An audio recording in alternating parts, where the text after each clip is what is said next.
On termine cette édition avec ce bras de fer qui a pris fin entre le ministre des Sports et le président de la Fédération camerounaise de football. Un compromis a été trouvé. Il met fin à un conflit de plus de 6 mois entre la FFF et le ministère des Sports. Joël.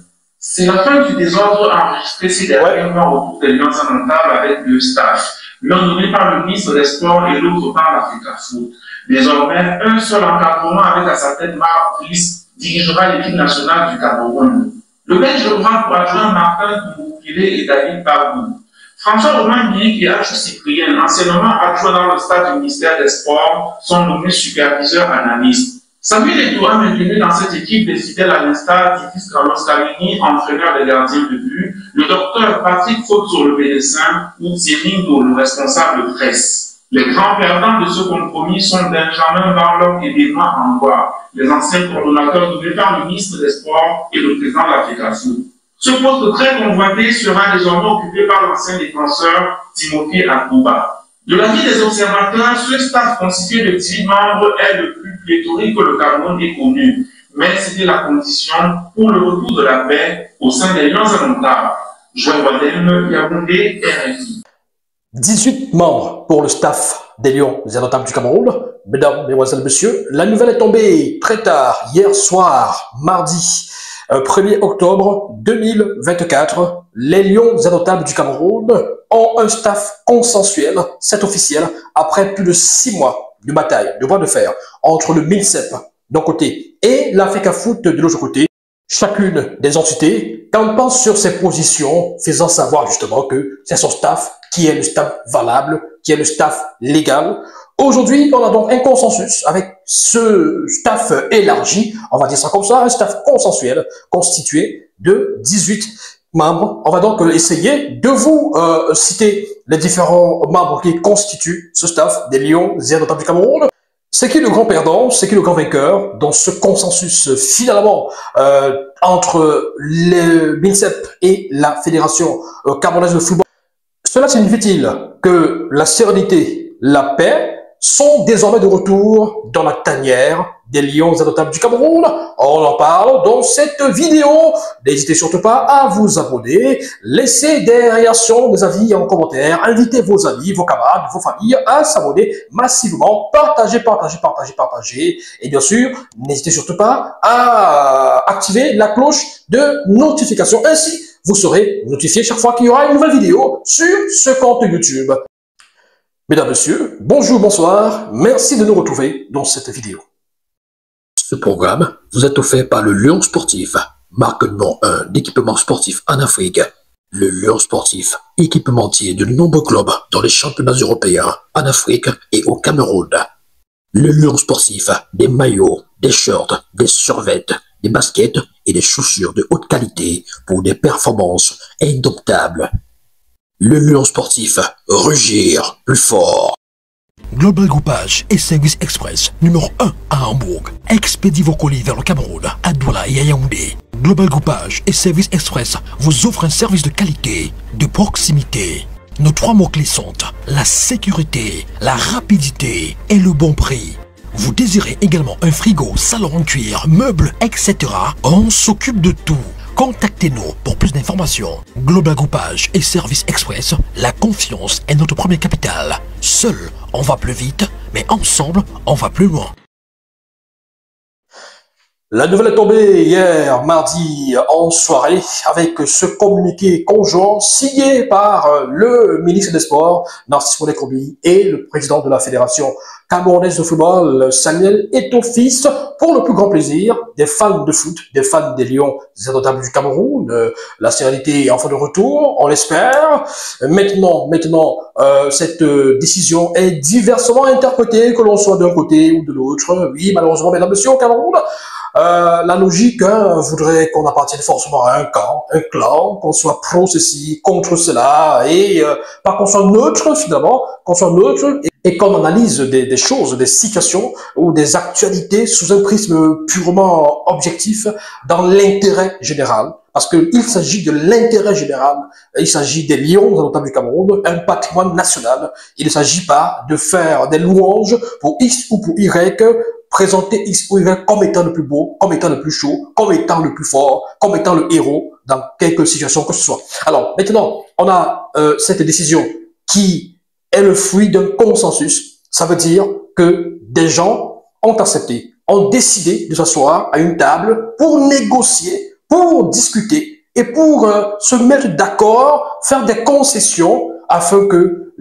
pour le plus grand bien du football camerounais, pour le plus grand bien des Lions indomptables du Cameroun. On va donc lire ce communiqué qui est tombé dans la soirée d'hier, bien évidemment, la soirée de mardi, avec notamment les signatures du ministre des Sports et le président de la Fédération camerounaise de football. Alors, le communiqué dit ceci: en vue de ramener la sérénité souhaitée par l'ensemble du peuple camerounais autour de l'équipe nationale de football, les Lions indomptables, et conformément aux très hautes instructions du président de la République du Cameroun, son Excellence Paul Biya, le ministère des Sports et de l'Éducation physique et la Fédération camerounaise de football ont mené une série de concertations, voilà, les dites concertations qui se sont déroulées dans une atmosphère cordiale et constructive, animé par le désir des deux parties de préserver l'intérêt supérieur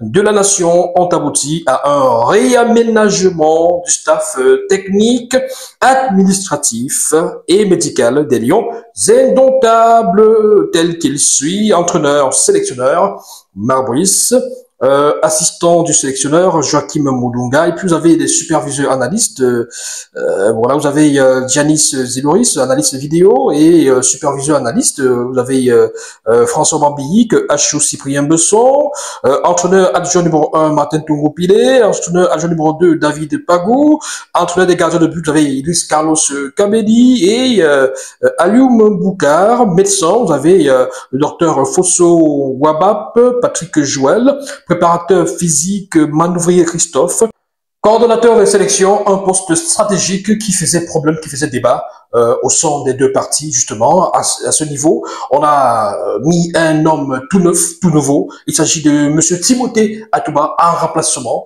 de deux, on va dire ça comme ça, de deux personnes, voilà, qui appartenaient à chacun des camps, notamment du côté de la FECAFOOT, ce poste était occupé par Benoît Angwa, et du côté du MINSEP, ce poste était occupé par Benjamin Didier Banlock. Donc les deux sont renvoyés, sortent de ce staff et sont remplacés par Timothée Atouba, le coordonnateur du consensus, on va dire ça comme ça. Vous avez aussi le coordonnateur adjoint, monsieur Pensi Serge, team manager, monsieur Anloudi Nicolas, team press officer, Do Eli Thierry, agent de liaison, monsieur Ebolo Ibada Pierre, kinésithérapeute, vous avez chez Awa Daniel et Kanagam Fomekon. Alors, je rappelle que le team press officer, ce poste revient à Thierry Ndo, qui est donc maintenu par la FECAFOOT, lui qui avait été nommé par la Fédération camerounaise de foot. Donc, exit Germain Noël Essengue. Germain Noël Essengue, nommé par l'État du Cameroun, nommé par le MINSEP, voilà, comme team press officer de Lyon, quitte donc le staff. Lui qui a fait une sortie récemment, c'était lundi soir sur les antennes de la CRTV dans Foot, où il a annoncé la liste des joueurs présélectionnés par Marbrice, et justement on se rappelle qu'il parlait de Marbrice comme étant son patron, ce qui n'est pas plu à beaucoup de personnes. Et aujourd'hui, il est donc la risée sur la toile de pas mal de personnes qui se demandent pourquoi son patron finalement ne l'a donc pas maintenu. Bon, voilà, c'est autant de choses qu'on peut lire sur la toile. Alors, quand on parcourt ce staff, on se rend compte que voilà, il est pléthorique. 18 personnes pour cet encadrement des Lions, et c'était le prix à payer pour le consensus, pour la paix, pour la sérénité, pour que on n'assiste plus à des batailles et à des scènes surréalistes, pratiquement burlesques, comme on l'a souvent vu lors des rassemblements des Lions, où on dit c'est tel staff qui va s'en aller, qui va prendre le vol, tel staff ne bouge pas, tel staff n'est pas autorisé, tel staff n'est pas admis, etc., etc., tel staff n'est pas assis sur le banc de touche, tel staff n'est pas accrédité. Donc, si ça peut permettre de ne plus assister à ce genre de scène, écoutez, nous sommes preneurs, nous sommes d'accord. Et en fait, depuis que cette affaire a été son paroxysme, on n'a pas cessé de rappeler que Voilà, on pouvait s'asseoir autour d'une table et puis faire une concession, un consensus justement pour pour piquer, pour piocher de chaque côté peut-être un ou deux éléments pour faire une liste élargie, parce que c'est le plus important finalement. Les grands gagnants de cette affaire, c'est qui? Évidemment, c'est les Lions. C'est les Lions parce que désormais la sérénité, la paix retrouvée, on espère, autour dans leur environnement, c'est bénéf. C'est bénéf parce que beaucoup de scènes auxquelles ils ont assisté ont peut-être impacté sur le moral, sur le mental et même sur la sérénité. Vous savez, quand on doit jouer des matchs importants, ce type de choses, ce n'est jamais agréable. Je pense qu'autour d'eux, désormais, il y aura peut-être une certaine sérénité. Je pense que même les rassemblements, désormais, les regroupements des Lions seront désormais mieux coordonnés. On n'aura plus forcément de coordination, on n'aura plus de lieux de rassemblement, on n'aura plus les batailles et les bagarres, les disputes sur les lieux de rassemblement, sur les stades et tout le reste. Je pense que ils vont, j'espère, et je l'espère vraiment, que c'est ce qui est en train de se dessiner et ce qui va se passer. Parce que parfois, on peut faire comme ça et après, quand on pense que tout est terminé, on attend seulement sur les cartes. Et ça reprend de plus belle. Non, espérons que ce soit vraiment derrière nous tout ce type de scènes auxquelles nous avons assisté. Parce que quand il y a deux staffs, ça veut dire que finalement, l'entraîneur aussi, il est divisé. Il est partagé entre un staff et l'autre. Désormais, le staff du consensus est le staff officiel, reconnu et accepté par le ministère, par la FECAFOOT et donc forcément par l'entraîneur qui va travailler avec Tungu Pile, avec David Pagou et avec Omabiyik et Cyprien Achoubesson, même si ces deux derniers, Omabiyik et Achoubesson, ont désormais une autre fonction, mais on s'en doute bien, on sait très bien que c'est une façon aussi de ne pas simplement avoir quatre entraîneurs adjoints. On sait très bien que sur le terrain, François Omabiyik et Achoubesson, qui ont commencé à travailler avec Marc Brice depuis le mois d'avril, continueront de travailler même si David Pagou et Tungu Pile vont aussi désormais, oui, pleinement travailler, pleinement avoir accès aux séances d'entraînement et aux joueurs avec l'entraîneur Marbris. Donc, déjà, il faut aussi rappeler que Marbris, oui, il est maintenu. Marbris, au grand désarroi de beaucoup de personnes qui auraient souhaité qu'il ne soit plus là, il est là, il est maintenu, c'est lui l'entraîneur, c'est lui le sélectionneur, c'est lui le patron de l'encadrement technique, parce qu'il faut dire, il faut rappeler aux uns et aux autres, l'entraîneur, le coach, le sélectionneur, c'est le patron du staff technique d'une équipe nationale ou même d'un club. Donc, c'est lui le patron. C'est lui qui prend des décisions relativement au choix des joueurs, qui titularisait, l'équipe qui convoquait. Donc, voilà, de façon grosso modo. Est-ce que ce consensus fait forcément des perdants? Oui, les grands perdants, c'est forcément ceux qui repartent au quartier, hein, ceux qui vont sauter, qui sautent de cette équipe, de cet encadrement technique, de ce staff. Le docteur, je pense au médecin, le docteur William Gatchou, c'est un monsieur très compétent. Pour ceux qui le connaissent, c'est pas la première fois qu'il collaborait avec les Lions. Il a souvent été médecin des Lions et c'est un magnifique médecin. Voilà, William Gatchou, il sera pas là, il sera plus là. Il fait donc le fruit, il fait donc l'objet de ce consensus qui voudrait que justement désormais le médecin, le seul, l'unique médecin à la tête des Lions indomptables du Cameroun, s'appelle le docteur Fotso Wabap Patrick Joël, en lieu et place de William Gatchou, de William Gatchou, nommé par le MINSEP. Alors, il y a aussi, comme je l'ai tantôt dit, Germain Noël Esseguet, team press officer nommé par le MINSEP, qui saute au profit de Thierry Ndo, nommé par la FECAFOOT. Donc, là, ça fait deux déjà. Ça fait déjà deux. Donc, au niveau de la coordination, vous avez Benoît Angwa et Benjamin Dizier-Barlock qui sautent au profit de Timothée Atouba, ex-Lion indomptable du Cameroun. Voilà. Au niveau du team manager, vous avez Nicolas Almoudji qui est là à la place de Danny Nunke, par exemple, qui avait été nommé par le MINSEP. Donc, sur le plan numérique, on voit bien que d'un côté comme de l'autre, il y a des personnes qui ont sauté au profit de nouvelles personnes, au profit des personnes, on va dire, consensuellement admises. Donc, quand on s'assoit autour d'une table, autour d'une cola, autour d'un verre de vin de palme pour échanger, négocier, c'est déjà un grand pas. Quand on accepte de perdre des éléments et de voir, entre guillemets, son vis-à-vis apporter de nouveaux éléments pour faire une liste. C'est une bonne chose. À ce niveau, on ne peut pas dire forcément qu'il y a des perdants ou des gagnants, ou alors un grand gagnant, un grand perdant, et commencer à jubiler au quartier comme si c'était une victoire des Lions indomptables du Cameroun. Par contre, il faut plutôt avoir une petite pincée au cœur pour ces personnes-là qui étaient nommées et qui se retrouvent désormais au quartier. C'est la plus grande déception par rapport à cette situation. Et du coup, on se retrouve avec un staff constitué de 18 membres, 18 personnes. C'est énorme, c'est pléthorique, mais c'est pas inédit, il faut le dire. Peut-être au Cameroun, oui. Au Cameroun, c'est inédit parce que, voilà, par le passé, on n'avait pas encore assisté à ce type de choses avec un staff aussi consistant et aussi pléthorique. Mais dans beaucoup de sélections mondiales, européennes, par exemple, je prenais l'exemple de la France, hein, la France, puisque on aime bien prendre l'exemple de la France.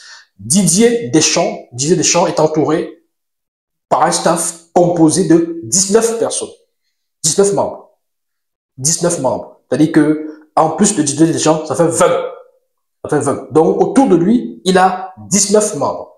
Ben il faut aussi préciser que bon, c'est peut-être parce que il y a certains postes ou certaines fonctions stratégiques où le principal est assisté de pas mal de personnes. Et voilà, mesdames, messieurs, le staff des Lions est connu, le staff consensuel, le staff réaménagé, le staff réajusté.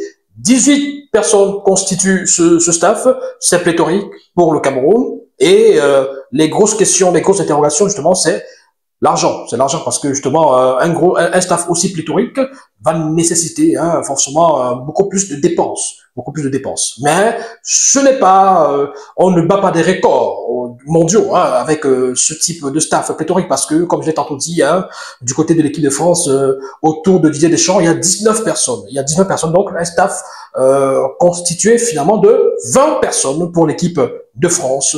Voilà, ça peut arriver, mais tout ce qu'on espère, c'est que la sérénité soit retrouvée au sein de la tanière des Lions indomptables du Cameroun et qu'on n'assiste plus à des vaudevilles, à des scènes surréalistes où des joueurs choisissent d'aller à gauche plutôt qu'à droite, etc., et vice versa. Voilà. Et on espère que c'est également le retour de belles victoires et de succès et de trophées continentaux au sein de la tanière des Lions indomptables du Cameroun. N'hésitez surtout pas à vous abonner, liker, partager, laisser vos avis, vos impressions en commentaire. D'accord ou pas d'accord? Pour vous, qui est le plus grand gagnant de cette situation, de ce consensus, mesdames et messieurs? Dites-le nous en commentaire. Ciao, ciao, bye bye.